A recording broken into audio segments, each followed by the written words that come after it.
Del Museo del Patrimonio Municipal, darle la bienvenida a esta casa, agradecerles mucho su presencia con un plus añadido hoy que juega España en el Mundial, con lo cual, pues lo de ustedes, vamos a escuchar a nuestro conferenciante, va a ser una delicia, pero evidentemente a veces hay gente que tiene el corazón partido y creo que les ha podido a ustedes la cultura en una dimensión a la otra cultura popular en la otra. Bien. Iniciamos hoy el ciclo de conferencias que bajo el título Grabados y grabadores en la España moderna va a complementar lo que es la exposición que sobre el grabador y dibujante Francisco de la Torre inauguramos hace pocos días con el alcalde de la ciudad en la sala de exposiciones temporales.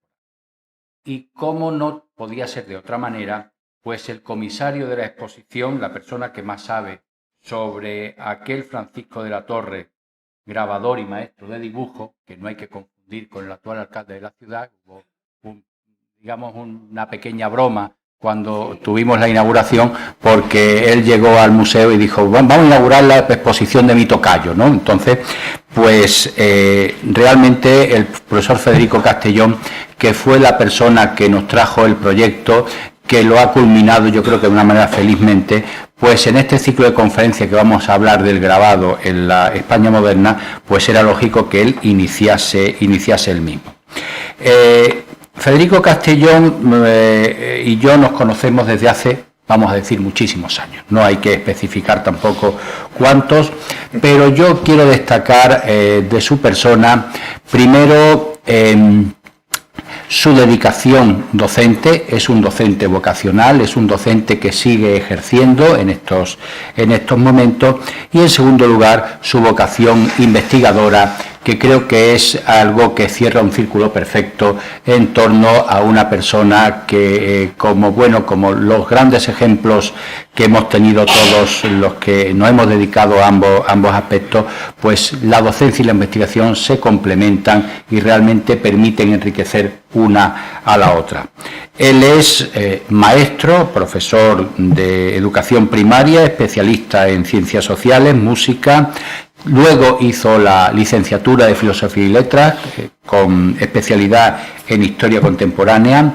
Es maestro por oposición y durante muchísimos años pues fue coordinador del Gabinete Pedagógico de Bellas Artes de Málaga, donde desarrolló, y créanme, soy testigo de ello, una labor magnífica, tanto a través de sus publicaciones de difusión del patrimonio, de difusión de los elementos históricos sobre patrimonio, museos, exposiciones en Málaga entre 1986 y el año 2009.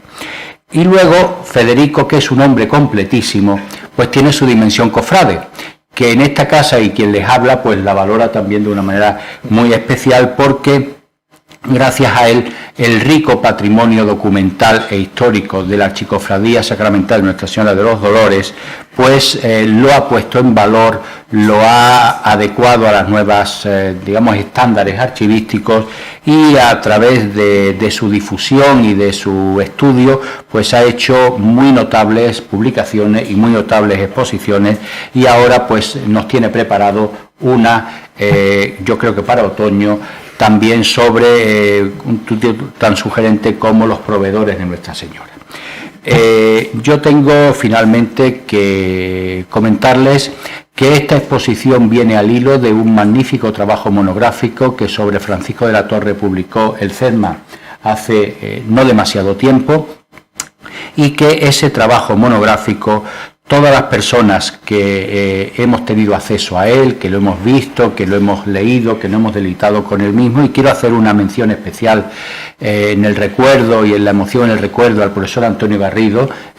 Siempre él y yo coincidíamos, Federico, en que ese trabajo podía haber sido perfectamente una tesis doctoral, simplemente que tú no quisiste encauzarlo por ese camino, pero era un trabajo espléndido que ahora se plasma en la exposición de abajo. Así que yo, cumpliendo ese deber de protocolo, esas formas que hay siempre que guardarlas, pues he presentado a Federico Castellón. Ha sido un placer presentarlo. Un placer el dirigirme a ustedes. Y estas cosas, tengo que hacer una reflexión final.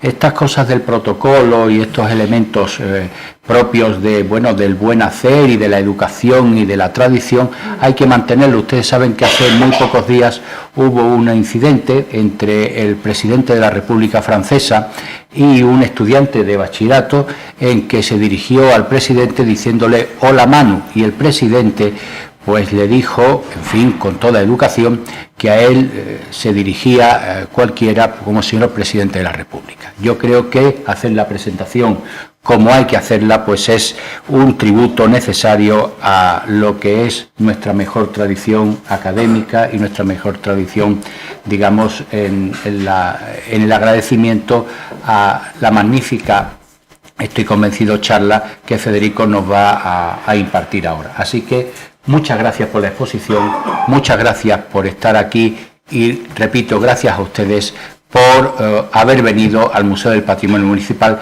en una tarde complicada. Yo les dejo a ustedes con Federico y ya pues me bajo y vamos a escucharlos todos con atención. Bueno, buenas tardes, se me oye, ¿no? Pues buenas tardes a todos, muchas gracias por venir. Como dice Elías, es una tarde compleja. A algunos directamente les interesaba el tema, pero de como a ver el fútbol no venían. De manera que yo les agradezco mucho que estén hoy aquí todos ustedes. Agradecerle a Elías y al Museo del Patrimonio Municipal esta exposición de Francisco de la Torre. Creo que se rinde homenaje y se pone en valor un artista malagueño bastante desconocido, con una obra que han podido ver en la exposición, creo que bastante completa en lo que se respecta a grabado calcográfico en Málaga. Y ya digo, venía muy bien además esta exposición aquí después del ciclo que hubo de las litografías, de las pasas. Litografía en la que Málaga fue una gran potencia litográfica, con litógrafos muy tempranos, como Maqueda o Rojo, ya en 1830, casi una década después del descubrimiento de la litografía, de los procedimientos litográficos, pero sin embargo había una gran ausencia de calcógrafos en Málaga, que es lo que vamos a ver un poco en esta exposición, del grabado en plancha de cobre.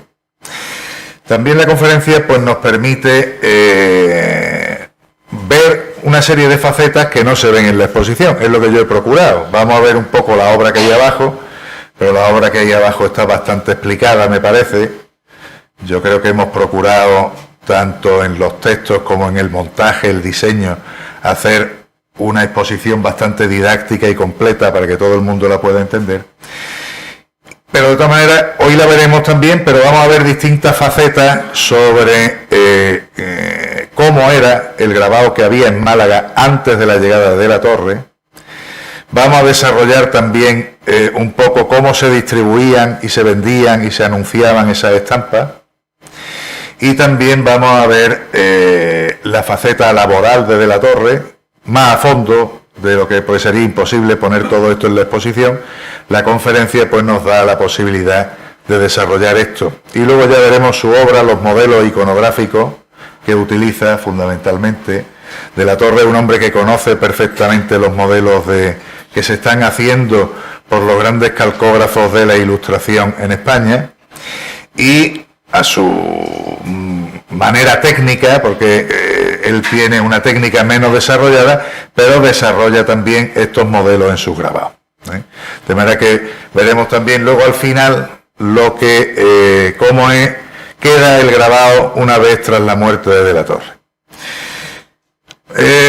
En Málaga, ¿qué había antes de la Torre? Pues por un lado, en cuanto a grabado, a lo largo del siglo XVIII. El grabado calcográfico arranca mucho antes, pero digamos que en el XVIII incluso en Málaga lo que hay una pervivencia tardía de la xilografía, del grabado que utiliza la madera. De hecho, tenemos abajo una patente sanitaria de 1740 y algo, del Archivo Municipal, realizada en xilografía. De hecho, los libros que se imprimen en Málaga pues prácticamente hasta la mediación del 18, muchos de ellos lo que traen como frontispicio o ilustración de portada son grabados xilográficos. De manera que hay una pervivencia, el primer punto ahí, tardía de la xilografía. Luego tenemos el recurso a grandes grabadores nacionales para la realización de las estampas, de los encargos. Y escuelas locales, fundamentalmente la granadina y la sevillana, para la realización de encargos menores. Es lo que vamos a ver inmediatamente. ¿Quiénes patrocinaban estas estampas? Será el segundo punto que desarrollaré. Y el último, cómo se vendían y se distribuían estas estampas.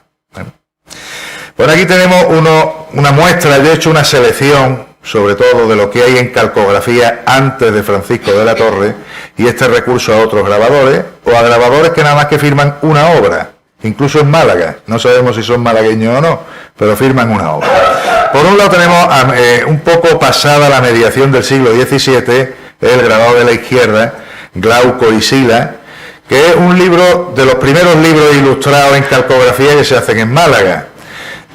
Los socios de Castalia, de Juan de la Victoria, Obando y Santarém, este militar y poeta tan importante en Málaga en el siglo XVII, que ilustra su libro con una serie de estampas que hace este Alonso de Oviedo, estampas que son a talla simple, son estampas que no tienen prácticamente trama, el rangé, como se llama esa técnica, sino que prácticamente son a talla simple.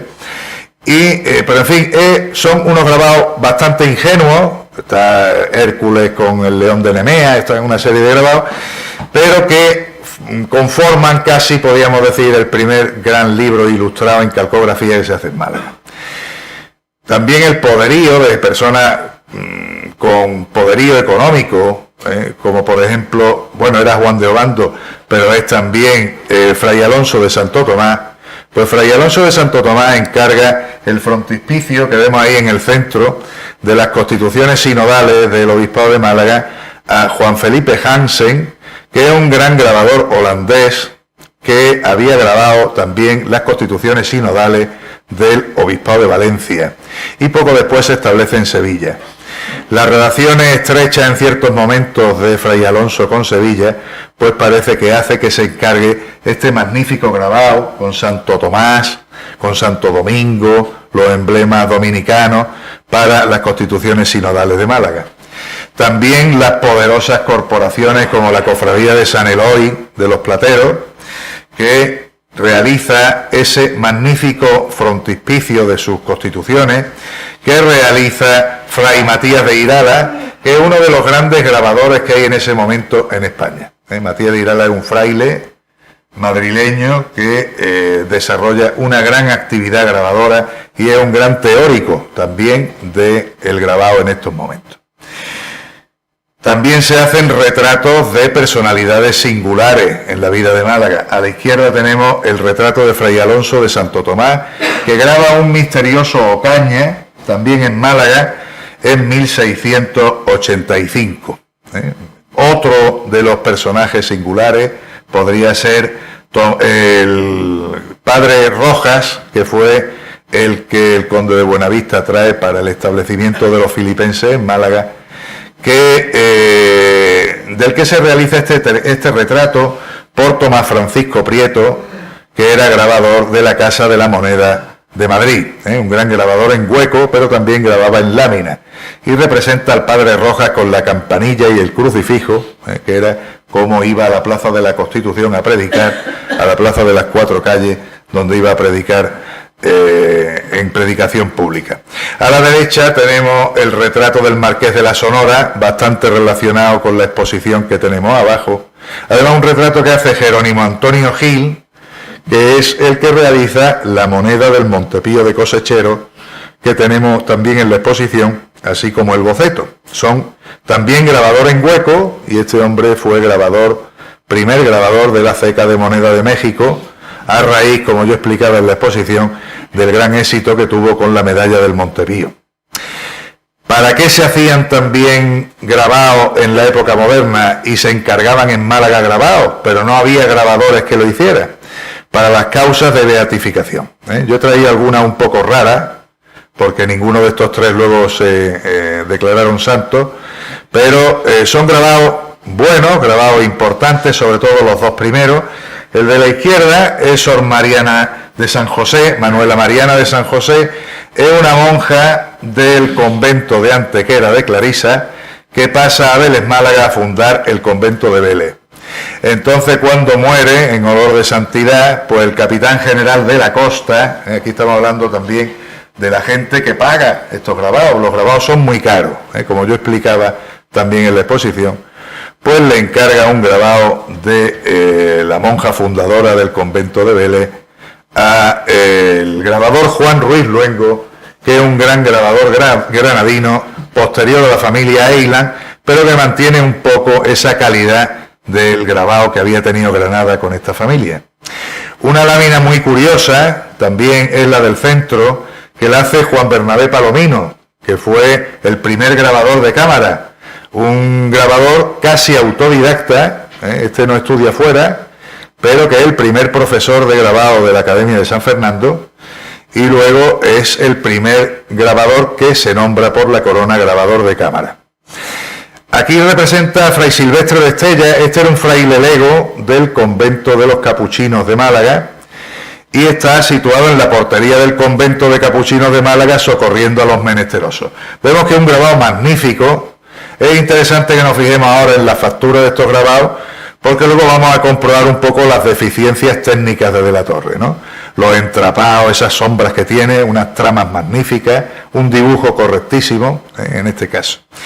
Y a la derecha tenemos otra causa de beatificación, que es la de este Gregorio López. Este era un paje del rey Felipe II, que se fue a la India como anacoreta, allí publicó una serie de libros viviendo entre los indios, y que el comisario del Santo Oficio de Ronda pues encarga esta estampa para ilustrar su libro sobre las memorias, creo que es Diálogos para las memorias de la historia de la ciudad de Ronda, en este año de 1776. Gregorio López había muerto mucho antes, pero era una lámina que se hace para promover la beatificación de este hombre.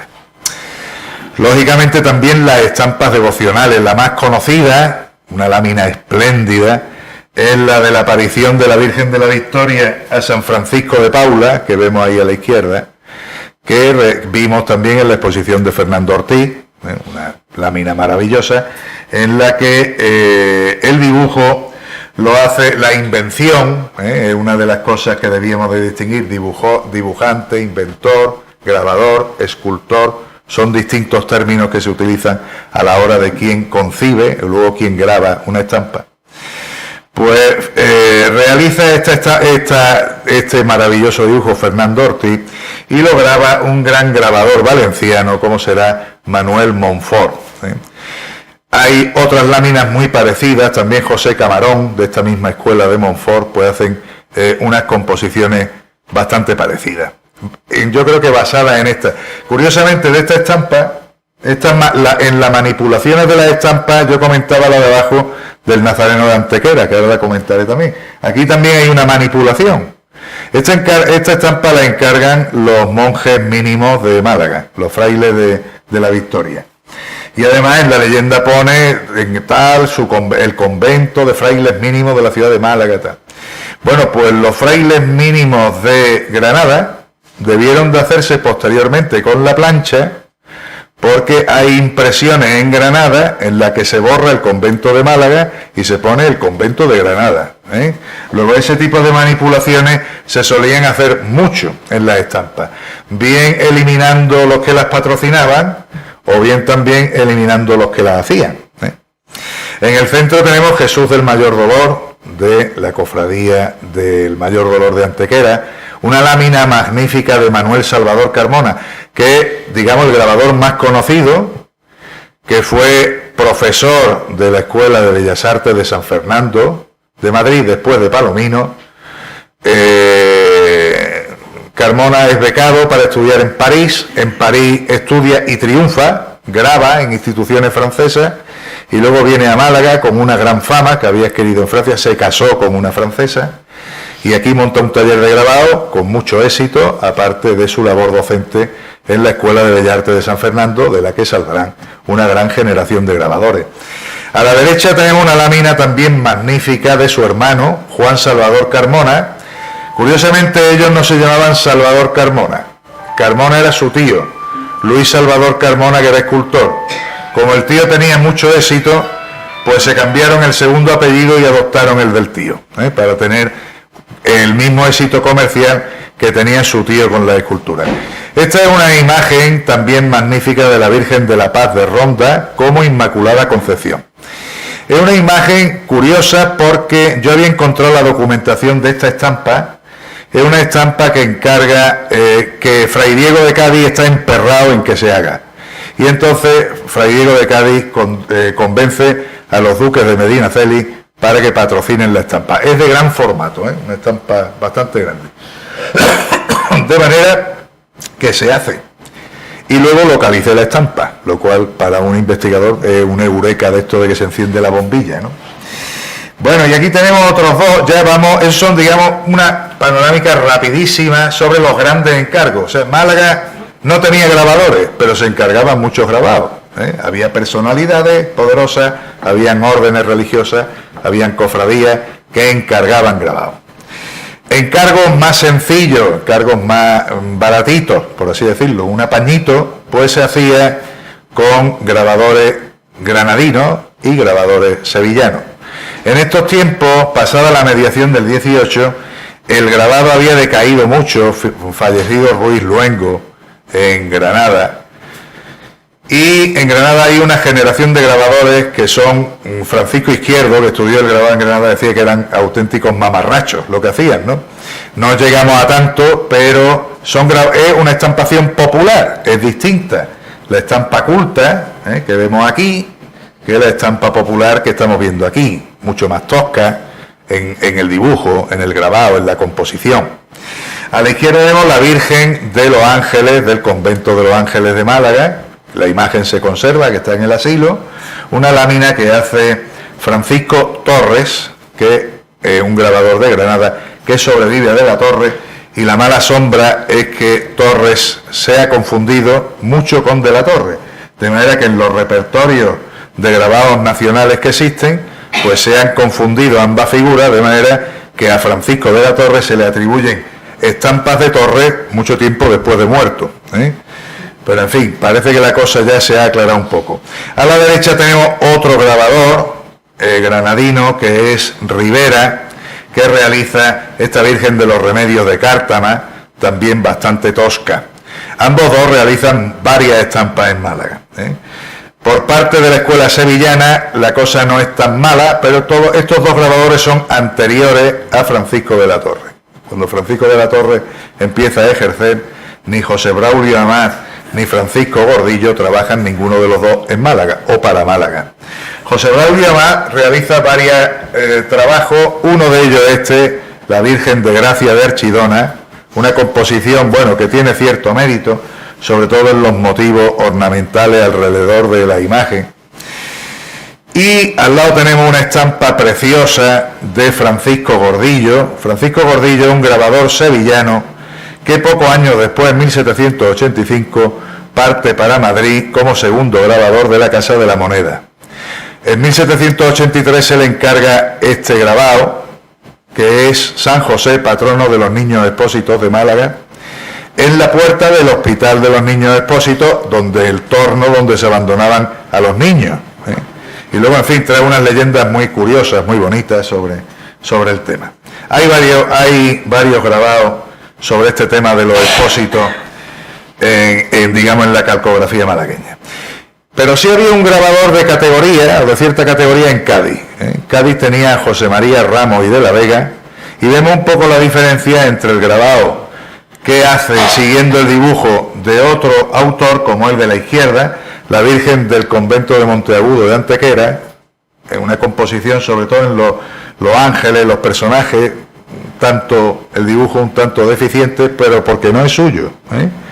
Hay un dibujante y es lo que hace el grabado. Y luego tenemos las otras dos láminas, la del centro es el escudo de la Maestranza de Caballería de Ronda, es un trabajo magnífico, como el de la derecha, que es sobre la monja mínima de Archidona, Sor María del Socorro, otra de estas láminas que se hacen para causas de santidad de distintos religiosos. Como vemos, Ramos y de la Vega sí es un buen grabador, y había hecho también las ilustraciones de un libro de medicina, pues poco antes del final de siglo. Digamos que es la figura más sobresaliente, que es un tanto coetánea a de la Torre, aunque lo sobrepasa en el tiempo. Otra fuente, aparte de todas estas que hemos visto, que compraban o encargaban grabados, las imprentas. Aquí he puesto un caso curioso, que es el de la imprenta de Martínez de Aguilar, una de las imprentas más importantes de Málaga de finales del 18, sobre un bestseller de la época, que fue El oficio de la Semana Santa, de Joaquín Lorenzo Villanueva. Este libro se debía de vender como churros porque hubo montones de ediciones. Una de las mejores es la de Madrid, con grabados de Mantis, pero aquí en Málaga Martínez de Aguilar hace 2 ediciones seguidas el mismo año, 1796. Se ve que editó el primer libro, se agotó enseguida y se editó el segundo. ¿Qué hacían los impresores? Pues compraban las estampas. Ya no eran encargos, sino que se compraban lotes de estampas. Yo he encontrado en distintas documentaciones en el archivo provincial de ventas de lotes de estampas por parte de las imprentas. No es que se encargaran, sino que ya se compraban hechas y se incluían en los libros. De manera que aquí Martínez de Aguilar tenemos 6 escenas del Evangelio de la Pasión, con grabados de Andrés Giraldo, bastante buenas. Estamos viendo ahí esa imitación, un tantito inocente, pero en fin, con buena factura, del Cristo de Velázquez que desarrolla Andrés Giraldo, que es un grabador madrileño que se afinca en Granada, y a la derecha unas láminas espantosas que Martínez de Aguilar utiliza en la segunda edición. Luego hace una primera edición más de lujo, que se agota pronto, y una segunda edición bastante tosca, como esa que se hace ahí. Todo este mundo de la estampa, cómo se distribuía, cómo se vendía. Por un lado estaban los estamperos en las puertas de las iglesias, en las porterías de los conventos. Estampa que seguimos viendo cuando las cofradías organizan sus cultos y montan sus mesas en las puertas de la iglesia, con las estampitas de las... Yo precisamente hoy que me he puesto el traje, pues me he encontrado una de la Virgen de los Dolores metida del último culto que hubo, no sé qué año, porque hace años que no me pongo este traje. Pero en fin, es usual. Aparte de eso, tenemos la distribución gratuita entre la población, el lanzamiento de las aleluyas. Una cosa que se sigue haciendo. Si visteis la Magna Mariana que hubo en Málaga hace poco, pues hubo un lanzamiento de aleluyas de la Virgen de la Esperanza enorme, esa distribución gratuita de las estampas sobre la población. Ahí tenemos una plancha de la aleluya. Esa plancha se conserva en la catedral, me referiré a ella un poco más despacio después, de José María de la Cerda. Luego se distribuían las aleluyas. Y otra cosa era la venta en imprentas, la venta en librería o la venta en tiendas de grabado.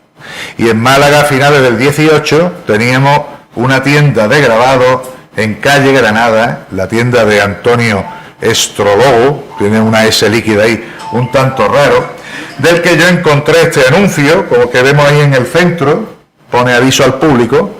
Es un anuncio del semanario erudito y curioso malagueño de finales del 18. Málaga, a finales del 18, ya contaba con una publicación periódica. Y en este anuncio dice que viene un señor de Milán cargado de instrumentos de ciencia y de barómetros y no sé qué otras cosas, y estos instrumentos se podían adquirir en la tienda de estampas de don Antonio Estrólogo en calle Granada. Luego había una tienda de estampas en calle Granada. Aparte, ahí tenemos otros 2 anuncios. El de arriba corresponde a una edición de estampas de San Felipe Neri como santo protector de los terremotos, y este es de la Gaceta de Madrid, en el que se dice que estas estampas, para la gente estar bien protegida ante este tipo de catástrofes, se vendían en las porterías de esta corte en Valencia y en Málaga. Y abajo tenemos otra, por ejemplo, que es de la librería de Quincoces, también de la Gaceta de Madrid, en la que se da cuenta de la venta de estampas de santos correspondiente a los meses de octubre, noviembre y diciembre, ediciones que eran también muy corrientes, estas ediciones de los santos de los distintos días, que se vendían en la librería de Quincoces en Málaga.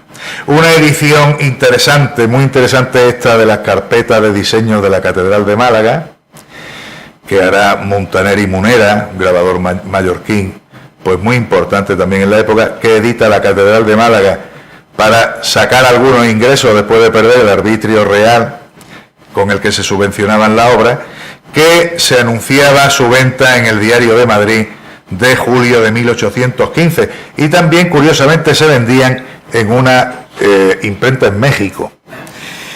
Este es un caso muy curioso, es una estampa de la presa del navío Quiles, que estamos viendo ahí en el medio, es ese barco central, con esas pequeñas cañoneras que hay alrededor, y es un hecho bélico que tuvo mucha importancia en estos momentos en que pequeñas cañoneras de la Marina Española pues apresaron a este navío.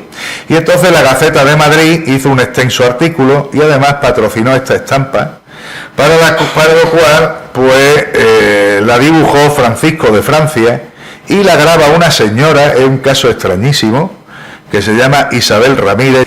Isabel Ramírez la graba en Málaga en 1801. Y había el anuncio en la Gaceta de Madrid que decía que se hallará en Madrid, esta estampa grabada en Málaga, en la librería de Barrio Nuevo, frente a la imprenta real. Pues todos estamos viendo un poco cómo era la distribución de estas estampas y su venta. ¿Había grabadores en Málaga en calcografía con anterioridad de la torre? Sí, concretamente 2, aparte de estos que esporádicamente firman una estampa. Por un lado, el padre Juan Vicente Zamora, del que tenemos ese magnífico libro abajo, expuesto con el San Felipe, las memorias de la congregación en Málaga, y luego ya viene a Málaga e ingresa en la congregación de San Felipe. Era un hombre con, aparte de sus conocimientos científicos, con habilidades artísticas. Pintaba, dibujaba y también, según el que le sucede escribiendo las memorias de la congregación, sabía abrir láminas. De manera que hay estas 2 laminitas firmadas. Hay otras láminas en el libro que podían ser de él, pero he aventurado a decir que fueran del padre Zamora, que son los Sagrados Corazones que vemos ahí en el centro. Una lámina bastante digna, sobre todo el tratamiento del dibujo, no tanto en el grabado, pero los angelitos, en fin, están hechos bastante bien. Y luego a la derecha un grabado que está muy desgastado, que es Nuestra Señora de la Luz y Santa Lucía. Pero, en fin, puede tener su interés histórico, porque la advocación de la Virgen de la Luz fue una de las cosas que se prohibió con Carlos III y que habían introducido los jesuitas y habían mantenido los filipenses. Otro es José María de la Cerda, al que nos vamos a referir a lo largo de la conferencia en algunos momentos. José María de la Cerda es el representante de la estampa popular en Málaga en estos momentos. A la derecha vemos la Virgen de la Salud, que está en una capillita, en un balcón, que estaba situado en la calle Granada, esquina con calle Santa Lucía. Como veis, bueno, pues es un grabado deficiente en el dibujo y deficiente en el grabado, pero en fin, que entra dentro de esta óptica ingenuista y atrayente de la ilustración popular. Y luego de la Cerda le mete mano, yo creo que porque ya no había otro aquí a quien recurrir, pues le mete mano a retallar las planchas de la Aleluya de la Catedral de Málaga, labor que hace en 1805 y 1807. Las planchas de la Aleluya son unos magníficos trabajos, por un lado del taller de Carmona y por el otro de Vicente Galcerán, que es otro de los grabadores importantes de esta época. Esas planchas estaban muy desgastadas de haberse impreso muchas veces, y entonces se le encarga de la Cerda por parte del Cabildo de la Catedral que las retalle. Esto lo estudió muy bien Charo Camacho. De manera que él retalla las planchas, borra los autores, se pone él solo y luego hace cosas como esta. Fíjense, el San Rafael parece que copiado, se dice, del que hay de Fernando Ortiz en la catedral, malísimo realmente, frente a otra estampa importante que vemos absolutamente distintas las realizadas por estos grandes talleres madrileños. Pero es otra de esas figuras que nos encontramos en el grabado en Málaga, coetánea de la Torre y que le sobrevive. Bueno, pues nos encontramos a Francisco de la Torre en 1783 en Antequera. Yo he lucubrado y lo explicaba cuando hemos hecho esas visitas con los amigos del museo en la exposición, que probablemente de la Torre viniera de Granada por el establecimiento de una escuela de dibujo que quería plantear allí, la escuela el embrión que no llegó a cuajar de Academia de Nobles Artes de Antequera. Está prácticamente el año 1784 y realiza grabados religiosos para distintas corporaciones o congregaciones antequeranas. El de la izquierda es el grabado de el Nazareno de la Sangre, una lámina con una impronta barroca extraordinaria, en la que además nos muestra la impronta barroca de este Nazareno, que es un Nazareno manierista de talla completa, pero que con esas transformaciones barrocas en esta época pues se le debió de poner peluca, su túnica, su cingulón con los ángeles y todo este tipo de cosas. Y de la Torre lo hace igual. Esta plancha, cuando muere su propietario, el que la había encargado, a Francisco de la Torre, pues la compra otro hermano de la cofradía y lo que hace es que se tacha el nombre del que la había encargado y hace láminas con su nombre. De manera que esto causa cierto estupor, se presenta un pleito en el Ayuntamiento de Antequera y finalmente, bueno, la cosa no llega al río, pero en fin, era de estas cosas que se hacían frecuentemente. El segundo, El Niño Jesús Perdido, es una obra que hace el dibujo Miguel de Carvajal y Francisco de la Torre realiza el grabado. De estas obras que vemos que hay un inventor o dibujante y luego un grabador. Partíamos de una fotografía muy mala y se ha hecho un dibujo específicamente para esta exposición. El tercero es San Felipe Neri, una estampa también bastante buena, que realiza para una escuela de Cristo que se había establecido en Colmenar. Las escuelas de Cristo en España fueron numerosísimas y era un poco la adaptación del oratorio de los filipenses a los laicos. Y aunque es para el Colmenar, pone la leyenda que Francisco de la Torre la firma en Antequera. Y la de la derecha es la Virgen de la Salud, que está en la iglesia de Santiago, en un grabado en el que se recrea bastante bien lo que es el camarín de la Virgen, con esa rocalla y esa corona que tiene encima. Pues si conocéis la iglesia, que está en el altar mayor de esta imagen, pues veréis que la verdad es que el grabado de la Torre representa, en fin, no fielmente, pero bastante esa imagen. De la Torre, posteriormente, ya en el año 1785, nos lo encontramos establecido en Málaga y realiza la primera obra que veremos también más tarde, que es el escudo del obispo Ferrer y Figueredo. En este planito yo he puesto un poco los principales momentos de su vida. Ahí tenéis la casa de Francisco de la Torre, que según este censo de parroquias del ayuntamiento estaba en la vuelta a calle Agua, pero esa calle Agua estaría más o menos entre la calle Comedia, la calle Juan de Padilla, por ahí, hacia la iglesia de los Mártires. Y en uno de esos callejones, por eso pone vuelta, no es la calle en sí, vivía Francisco de la Torre, que en 1799 figura casado y con 3 hijos, cerca del colegio. En la Plaza de la Constitución vemos ahí el Colegio de San Telmo, sede donde también estaba el Consulado del Mar, y el Montepío de Cosecheros, instituciones ilustradas para las que de la Torre realizará una gran producción.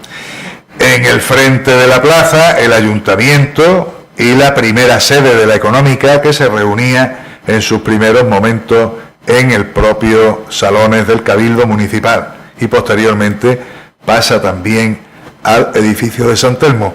Y en la esquina de la plaza, casi en la esquina hacia calle Especería, estaba la imprenta de Luis de Carreras, para el que de la Torre pues trabaja también frecuentemente. Yo he marcado con un círculo ahí, que ahí tenéis a la izquierda un poco sus principales datos biográficos, pues la zona donde se desata los primeros brotes de la fiebre amarilla de 1800, en la zona de Pozos Dulces, cercana al Colegio de San Telmo y a la vivienda de la Torre.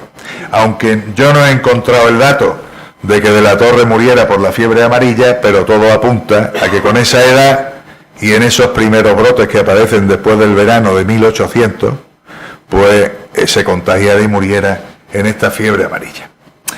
Bueno, de la Torre empieza a trabajar para el consulado tras la muerte del profesor de dibujo que tenía la escuela del consulado anterior a él, que era Cristóbal Rodríguez.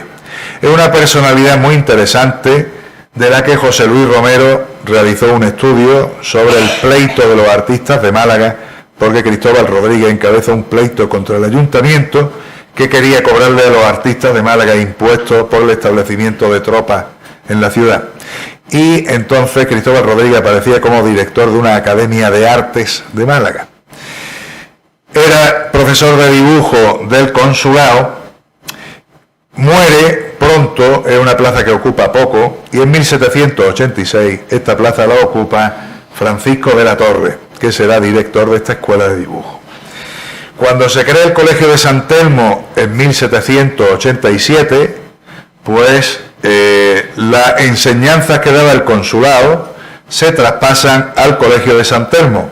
Incluso a los profesores del consulado se les da preferencia para ocupar las plazas de profesores en el Colegio de San Telmo.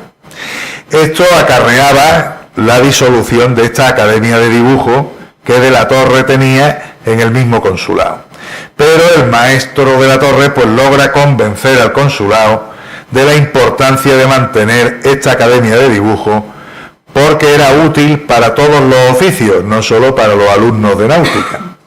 De hecho, el consulado pues parece que lo toma en serio, parece también, no, el consulado seguro que lo toma en serio, pero parece que también la Hermandad de Viñeros, y el consulado le sigue aportando una pequeña subvención económica para él y para el mantenimiento de esta academia hasta su muerte. Yo he encontrado aportaciones del consulado de la Torre hasta en 1799, un año antes de su muerte, de manera que estaría pluriempleado, llevaría la plaza de profesor de dibujo del consulado y la plaza de San Telmo.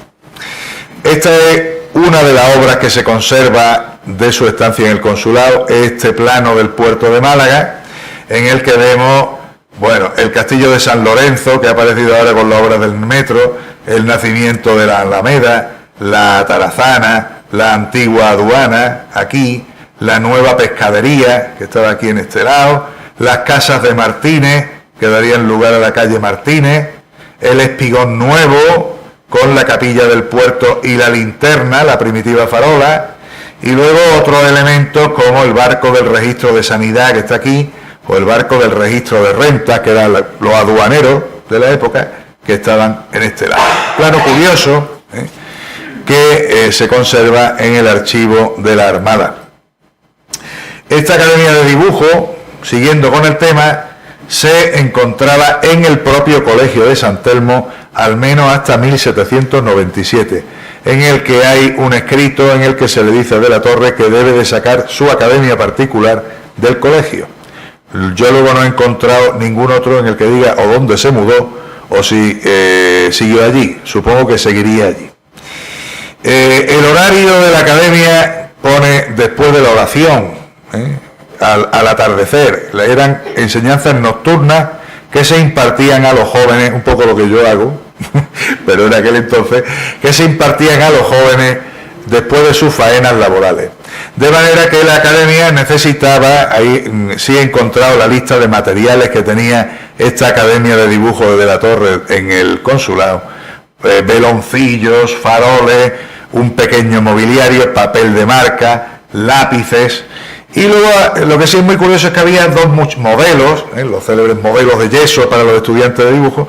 Sí es muy curioso, en el personal había dos muchachos que le ayudaban a abrir y cerrar la academia, encender los velones, recoger, y un pintor que copiaba modelos de la Academia de San Fernando para los alumnos.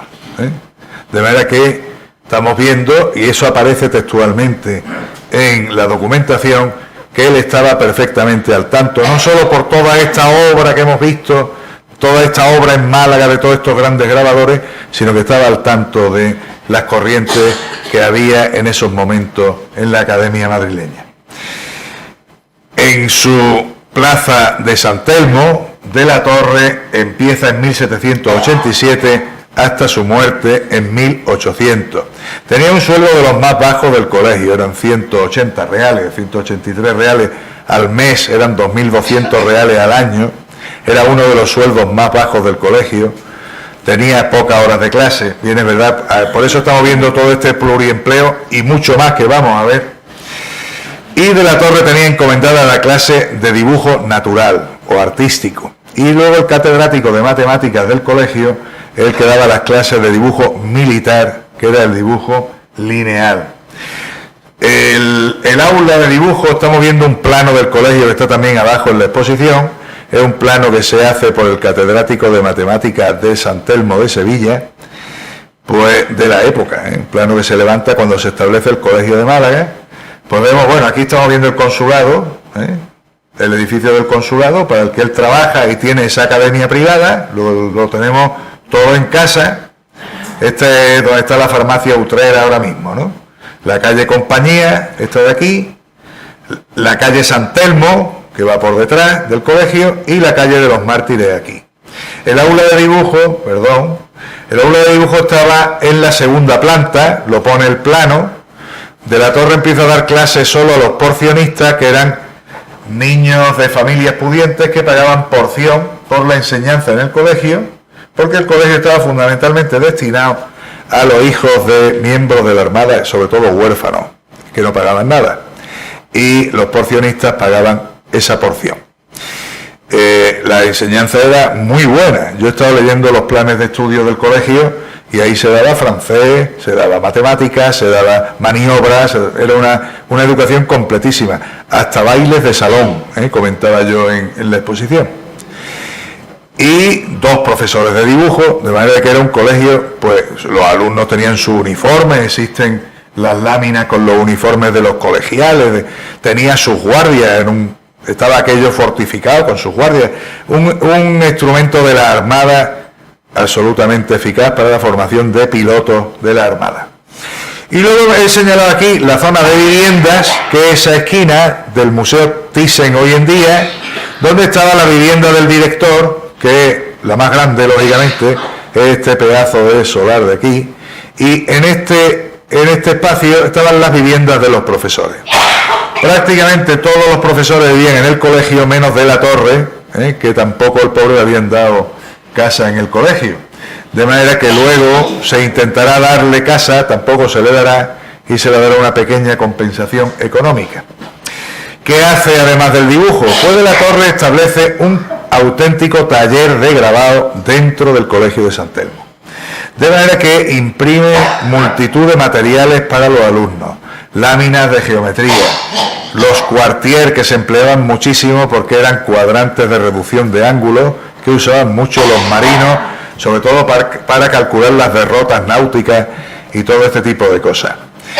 También realiza grabados para la edición de libros. Abajo tenemos un libro maravilloso que se ha conservado en la Biblioteca Pública Provincial de la Avenida Europa. Está el libro con esta lámina de levantamiento de plano, y luego están las láminas de geometría, que lógicamente están plegadas en el libro, solo hemos podido exponer una del libro original. Es un libro que se editó primeramente en el Colegio de Sevilla, en el San Telmo de Sevilla, la primera edición, con láminas de este que hemos visto, Braulio Amat, de la Virgen de Gracia, y se hace una segunda edición que hace el Colegio de Málaga de 3.000 ejemplares, que hace de la Torre. También hay constancia de otro libro con láminas, en este caso de geometría, que se edita en el Colegio de Málaga, que son los Principios de Geometría de Jerónimo Mas. Todos estos libros entran dentro de la reforma de las enseñanzas de la náutica que hacen los ilustrados. Es un libro que está desaparecido completamente. Yo he intentado buscarlo por cielo y tierra, pero no lo encontré en ninguna parte.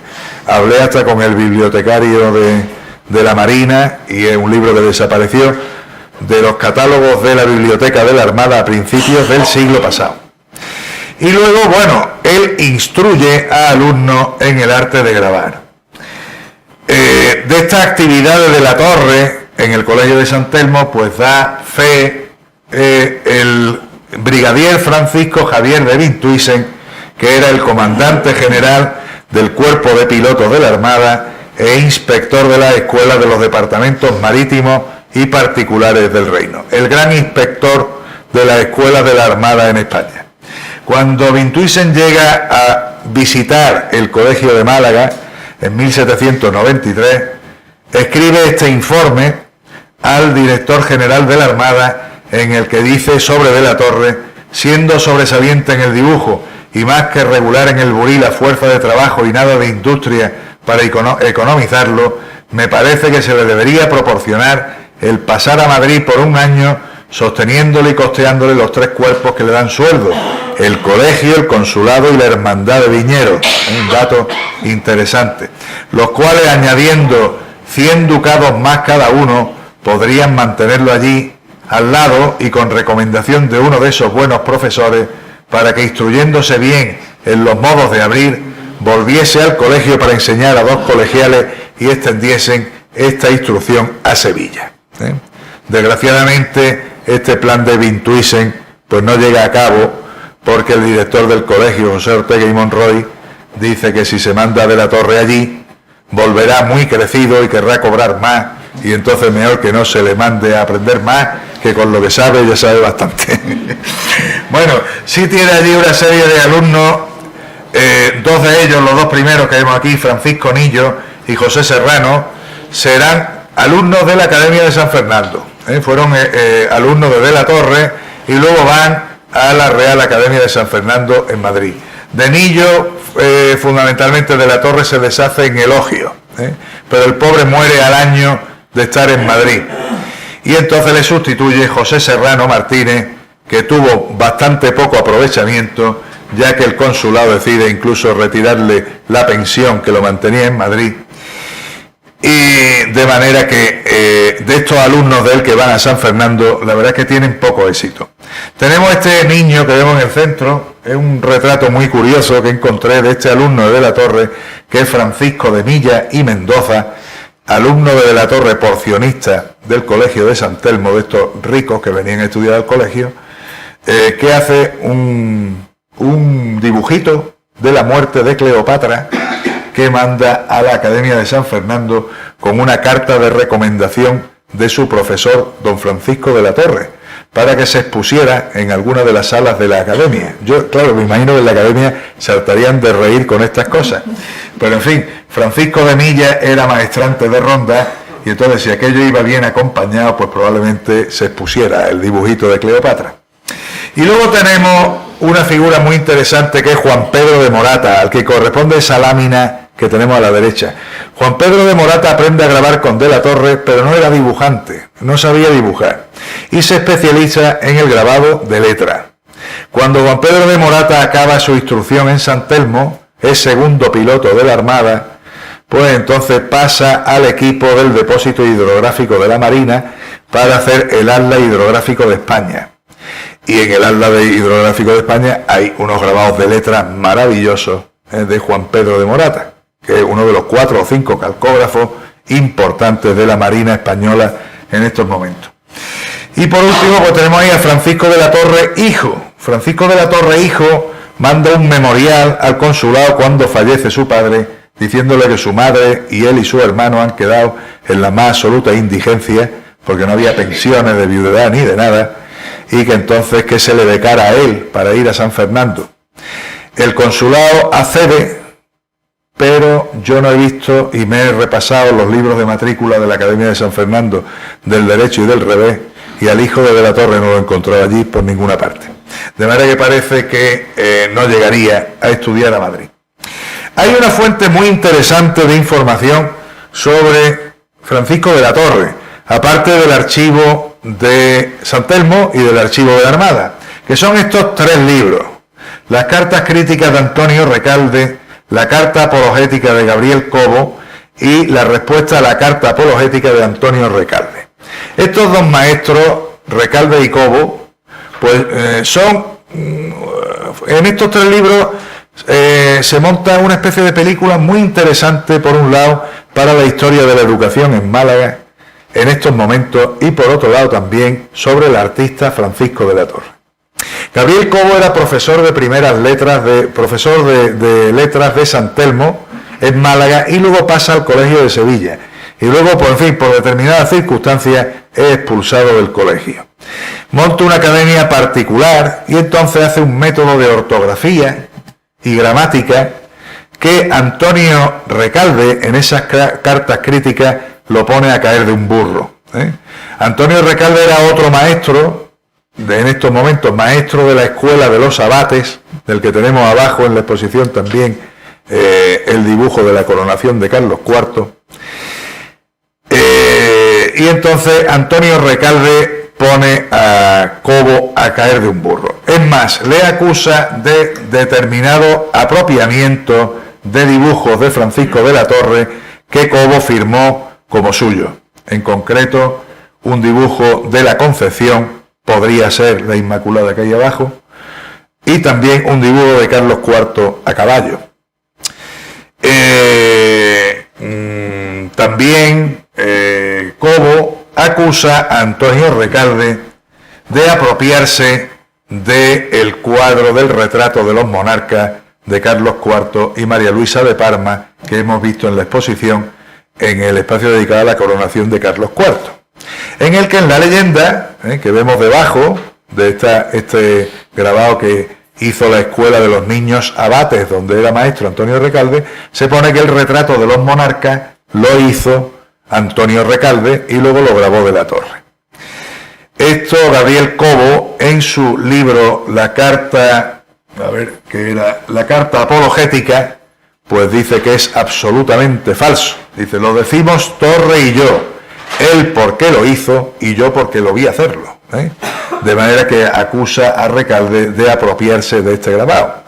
Realmente los dos lo que hacían con respecto al dibujo no era dibujo, eran unas composiciones caligráficas como las que vemos a la izquierda, que pertenece al archivo del Colegio de San Telmo, que está en el Instituto de Martirico, a la parte del Instituto de Martirico, donde vemos estos usos que hay aquí, que se reproducen en toda la corona del arco, este cisne que se hace aquí a base de filigrana, que son estas cabecitas de niños. Entonces sí es probable que Recalde hiciera esos adornos caligráficos con el que se adorna el grabado, pero desde luego no el retrato de los reyes, que por otra parte de la Torre, como veremos luego, se inspira en otro grabador de la escuela madrileña. Por otra parte, Recalde, cuando Cobo le dice esto, pues Recalde, y tú más, que ahora está tan de moda, pues Recalde le dice a Cobo que el desastre lo hizo él con la lámina de las conversaciones históricas malagueñas de Cecilio García de la Leña, la correspondiente a Gibralfaro y la Alcazaba. Cecilio García de la Leña, creyendo que Cobo grababa y dibujaba bien, y vamos, realmente era todo falso, pues le da el plano de Carrión de Mula para que desarrolle en un grabado una vista de la Alcazaba y Gibralfaro y el puerto. Y entonces lo que hace Cobo es esto. Según Recalde, Cobo intentó sobornar a De la Torre para que hiciera la lámina y la firmara él. De la Torre dice que no accedió por lo poco que le reportaba. O sea, no le pagaba bastante el otro para hacer de negro. De manera que al final la lámina la hizo Cobo, quedó tan desastrosa que el propio Medina Conde García de la Leña dice en las conversaciones histórico-malagueñas: vuestras mercedes perdonen, no sea la lámina como yo quisiera. Pues la lámina quedó desastrosa. A la izquierda está la de otros grabaditos, también bastante malos, que hizo de la Cerda. La he puesto porque como están aquí los amigos del museo, pues es la dama de la Alcazaba, que está ahora en la entrada, la dama de la aduana, que está en la entrada de la aduana, en un grabado también bastante malo de José María de la Cerda. José María de la Cerda además era un gran imitador de la Torre, ya muerto el maestro. Por ejemplo, en esta patente sanitaria que él entrega al ayuntamiento ya bastantes años después de que había muerto De la Torre, para renovar las planchas de la Torre, que según De la Cerda estaban bastante desgastadas. Y el ayuntamiento le dice que no le compran el grabado, en el que hace, pues bueno, una imitación burdísima del grabado que hemos visto abajo, tan magnífico, del Museo Marítimo de Barcelona. Además, De la Cerda utiliza los mártires Ciriaco y Paula que había usado en esas láminas que retalla para la Aleluya. Otro elemento en los que vemos esta imitación de José María de la Cerda de la Torre, en los elementos coloniales. Hay esta tarjetita, un grabadito muy gracioso, esta tarjetita tan simpática, es una tarjeta de visita que se conserva en el archivo Díaz de Escobar. Es la tarjeta de visita del comisario de Indias de la Orden de San Francisco, que era de Málaga y fue uno de los fundadores también de la Sociedad Económica. Y entonces para este hombre le hace De la Cerda este grabadito con los dos indianos y con esos elementos que De la Torre había desarrollado, como en esa acción de la Compañía Marítima de Málaga, el caimán, la cotorra, los cocos, las palmeras, pues los mismos elementos, pero desde luego mucho más burdos, los que desarrolla ahí el amigo José María de la Cerda. Y aparte de esto, pues qué trabajo, aparte del consulado y del Colegio de San Telmo, hace De la Torre. Los de la Sociedad Económica de Amigos del País, como se explica abajo en la exposición, siguiendo exactamente lo que la sociedad había estipulado en su estatuto como elementos de su empresa: las armas de la ciudad, con Gibraltar y la Alcazaba, los elementos del comercio, de las ciencias, del aprendizaje a los pies, que vemos aquí, de la alegoría de la sociedad, que recoge con su manto todos estos elementos, la vista del comercio con el buque de popa, otro elemento, y la antorcha de la Ilustración que levanta la alegoría. Hace dos versiones con el lema para el bien de la patria, el lema de la Sociedad de Málaga. Hace dos versiones, una para los estatutos, que es la que vemos a la izquierda, y la de la derecha, que se utiliza en dos documentos de la Sociedad Económica, como es el título de socio y también en la impresión del discurso inaugural de la Sociedad Económica. También trabaja para la Hermandad de Viñeros, como hemos visto que le daba sueldo. Yo, cuando esto lo dice Vintuisen, intuyo que en esa academia que mantenía con el consulado, la mantendría también con sueldo de la Hermandad de Viñeros.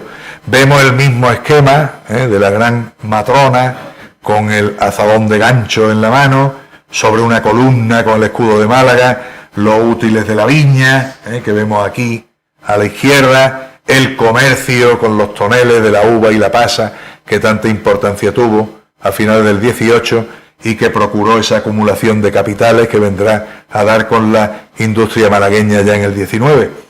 Y luego el tema del cuerno de la abundancia, siempre lo que se quiere para estas sociedades, para la patria, para la ciudad, en todas estas láminas. También esta lámina espléndida de la Asociación de Señoras de la Caridad, muy simbólica. Estamos viendo cómo De la Torre domina todo este lenguaje, tanto el pagano como el religioso, y donde nos presenta ese pebetero con la llama ardiente de la caridad, la fe en el crucifijo, la esperanza en el ancla, y ese lema sacado de el apóstol San Pablo. Otro de sus principales patronos será el ayuntamiento.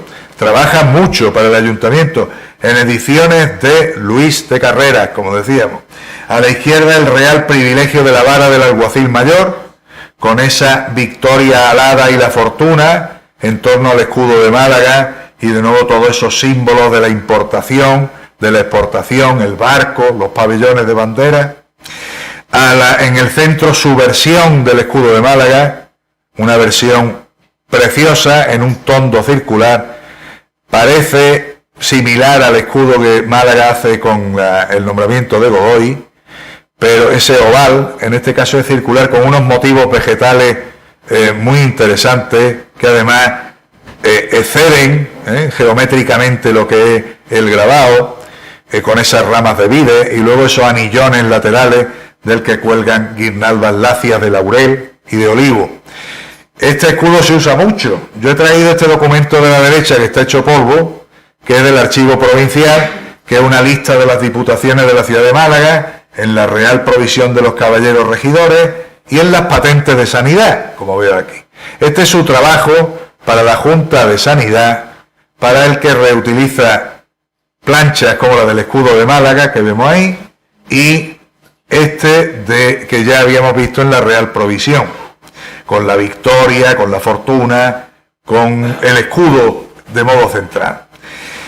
También estas dos magníficas, todo esto son del Museo Marítimo de Barcelona, donde vemos la fortuna con la cornucopia, el barco, los productos marítimos, los lemas, a la izquierda, mantén la vigilancia, protege la ciudad, a la derecha, protégenos Virgen Santa de los peligros del mar, siempre pendiente a las epidemias. Estas patentes, como ya explicamos suficientemente, pues se expedían a los buques y a los tripulantes y pasajeros de los buques cuando salían de puerto, diciendo que salían de una ciudad libre de contagio.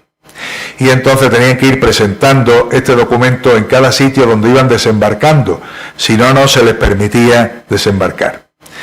Y entonces presentaban patente limpia, se decía. En los principales puertos había unos lazaretos provisionales hechos de madera, que cuando el barco del registro de sanidad, ese que hemos visto en el planito, llegaba con el médico, veía que había contagio o que había alguna sospecha, pues se metía todo el mundo en el lazareto y ahí estaban a pasar la cuarentena. Y si había ya algún tipo de contagio, se hundía incluso el buque completo con toda la carga, porque estas epidemias llevaban una mortalidad inmensa acarreada. Esta es una lámina preciosa, veíamos abajo con detalle, con de nuevo los patronos, los santos patronos y la Virgen de la Victoria como protectores de la ciudad. Esto es como las capillas callejeras que se ponen en la salida y la entrada de los pueblos para proteger a las localidades con sus patronos. Pues aquí exactamente igual, pero es el mar.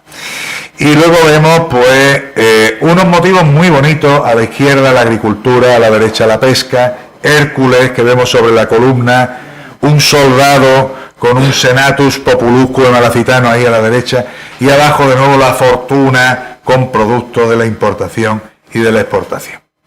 También espléndida estampa esta de la Compañía Marítima de Málaga, una compañía que surge para el tráfico de productos con Nueva España, en la que se representa la nueva y la vieja España. La dama de la izquierda, luego la veremos con detalle, la Victoria en el centro, la Nueva España con ese tocado indio a la derecha, los elementos de la izquierda, el conejo, símbolo de España, el león, el caimán, los productos tropicales en el otro lado, los océanos abajo, con Neptuno y Mercurio, símbolo del comercio. Luego tiene una simbología espléndida, esta estampa que se conserva en el Museo de Artes Populares.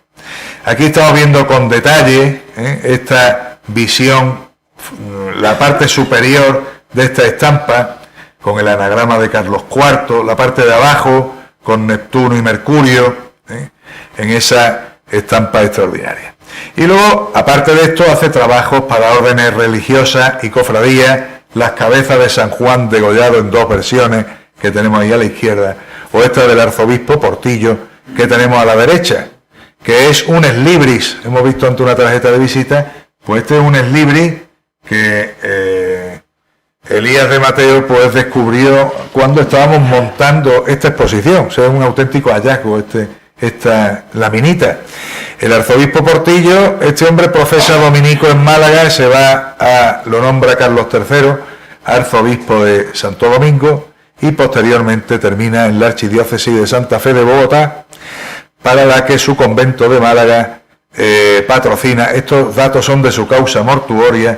Su convento de Málaga patrocina una gran biblioteca, le compran los libros, le mandan los muebles, y seguramente también le encargarían a De la Torre que hiciera los eslibris para los libros de esta biblioteca. De manera que De la Torre hace esta precioso eslibris con el obispo, yo decía como se hacen las tortillas modernas, desestructuradas, ¿no? Pues aquí está las armas del obispo desestructuradas. Está la cruz patriarcal por un lado, la mitra por otro, las armas sobre el respaldo de la cátedra, una cosa pues bastante novedosa. Y la señora con los libros como símbolo de la erudición eclesiástica. Trabajos para particulares como Antonio Ocaña, que era profesor de maniobras del colegio. También una lámina de la que tenemos el cobre, la plancha de cobre, abajo. No me voy a extender mucho porque yo creo que ya esto va demasiado largo, ¿no? Y la última obra, que es esta, que es la del obispo Ferrer y Figueredo. Bueno, no es que sea, es la primera que hace en Málaga, pero son también trabajos para particulares. También los grabadores hacían obras de producción propia para venderla a ellos. Era muy común hacer. En esta no tiene encargo de nadie en la leyenda ni de nada. Es un retrato de Fray Diego de Cádiz, que era un predicador muy famoso en su época, tenía mucho tirón, y entonces se hicieron muchísimas estampas de Fray Diego de Cádiz. Aquí tenemos un poco la prematura muerte de Francisco de la Torre, con los primeros brotes de la fiebre amarilla que se producen en julio de 1800 en Cádiz, los primeros contagios en octubre en Málaga, en la zona de Pozos Dulces. De la Torre muere el 23 de noviembre de 1800 y luego muere su sustituto en 1803. Mueren bastantes profesores del Colegio de San Telmo, incluso el contador y el director del colegio, el propio Ortega y Monroy, en 1804. ¿Dónde bebe de la Torre? Vamos a hacer un rapidísimo repaso. Los modelos iconográficos, su Inmaculada es una Inmaculada distinta. No es el modelo andaluz de niña joven, más finita, más delicada. En este caso, pues se inspira en esta Inmaculada más rotunda. Tengo que coger la notilla porque este se me ha olvidado. Este se me ha olvidado. Bueno, vamos a seguir, porque el nombre de ese grabador se me ha olvidado. En la coronación de Carlos IV tenemos dos grabados de Carmona, uno que es Carlos IV y los príncipes de Asturias, y este de Carlos III y los príncipes de Asturias, y el de abajo Carlos IV y María Luisa de Parma.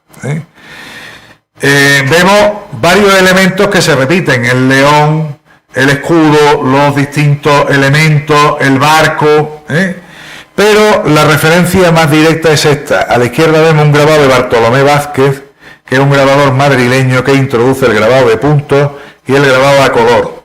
Y a la derecha el de Francisco de la Torre. Como vemos, son casi idénticos, pero realizados con técnicas diferentes. Técnica que de la Torre no sabe.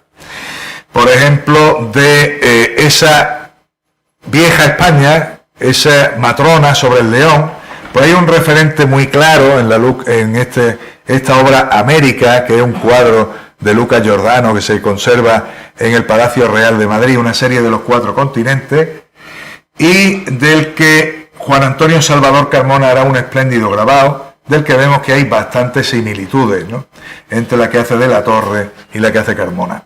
Aquí vemos el grabado de Jerónimo Antonio Gil, para la medalla de la Hermandad de Cosecheros, en el que de la Torre se inspira bastante para ese grabado de la Hermandad de Viñeros. Y luego estos motivos marítimos, con los escudos, con los distintos elementos diseminados en torno a la figura, que son muy usuales. El de la derecha eran precisamente las ordenanzas del Colegio de San Telmo de Málaga, que graba Joaquín José Fabregat, con un dibujo de Salvador Maella.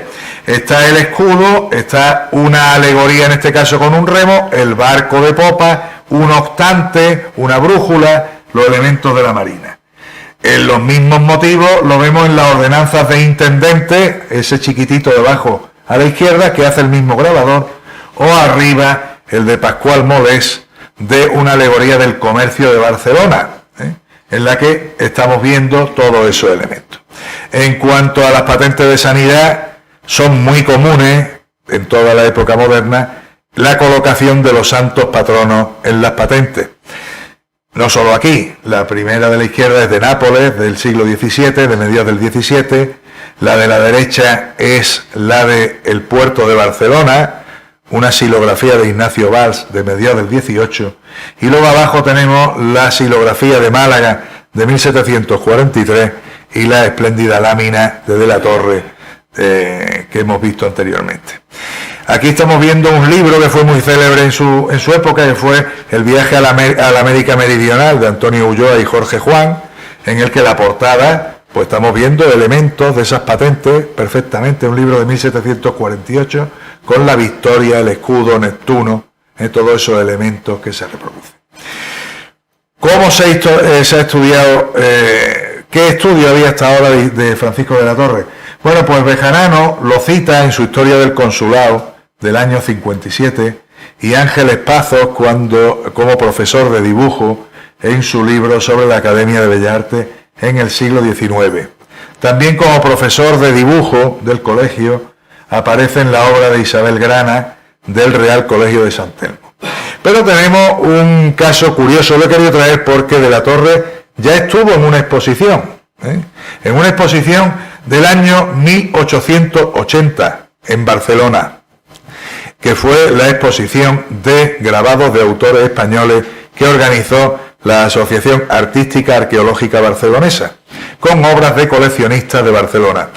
Entre esas obras, pues había obras de la Torre, al que se describe como un grabador de transición entre el siglo XVIII y XIX.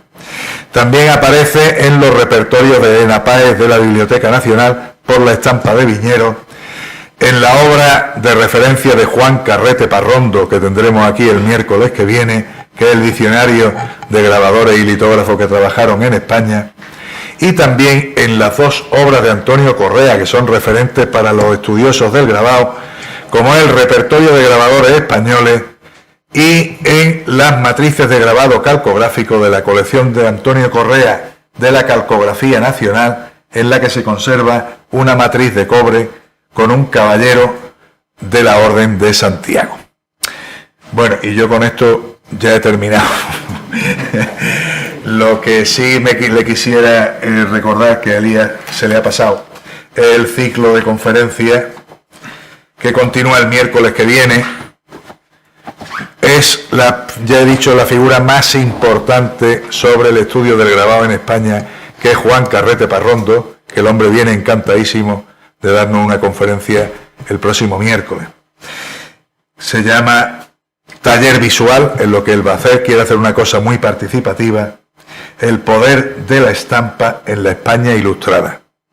El ciclo lo dejaremos en reposo en julio y en agosto, y en septiembre tendremos el miércoles 19, Trampantojo a lo Divino, la imagen sacra y su verdadero retrato en la Málaga y Antequera del Barroco, por Juan Antonio Sánchez López, y el 26 de septiembre, mi gran amiga Reyes Escalera, los principales focos del grabado en la Andalucía moderna, con el que cerraremos el ciclo. Es un ciclo muy interesante, creo que muy completito, en el que tenemos una gran figura nacional y luego tenemos dos grandes profesores de la universidad para hablarnos tanto de la estampa de botas como de los círculos locales. Y yo por mí, pues nada más.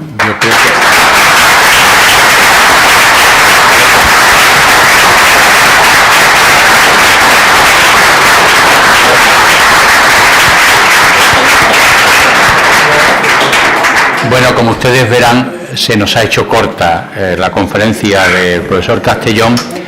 Él, como coordinador del ciclo, ya les ha anunciado nuestras próximas citas, no olviden la del miércoles de la semana que viene, y yo, como siempre hacemos en este tipo de ciclos, pues aunque sea de manera breve, como ustedes vean, pues alguna pregunta o alguna cuestión que quieran someterle a su consideración, pues tienen ahora la oportunidad de hacerlo, porque está claro que sobre el grabado en Málaga y sobre Francisco de la Torre sabe muchísimo, Entonces está claro que sabe muchísimo y además es capaz de hacer lo que hace un gran maestro, que es no solamente aportar el dato, sino relacionarlo con el contexto de su época y relacionarlo también y saber leer, en este caso no el documento, pero sí saber leer toda la simbología que hace el despliegue que hace Francisco de la Torre. Así que ahora, antes de concluir, si quieren ustedes hacerle alguna pregunta, pues ese es el momento. Pues nada, vamos a ver si España sale bien parada esta noche, y yo le pido de nuevo un fuerte aplauso para Federico.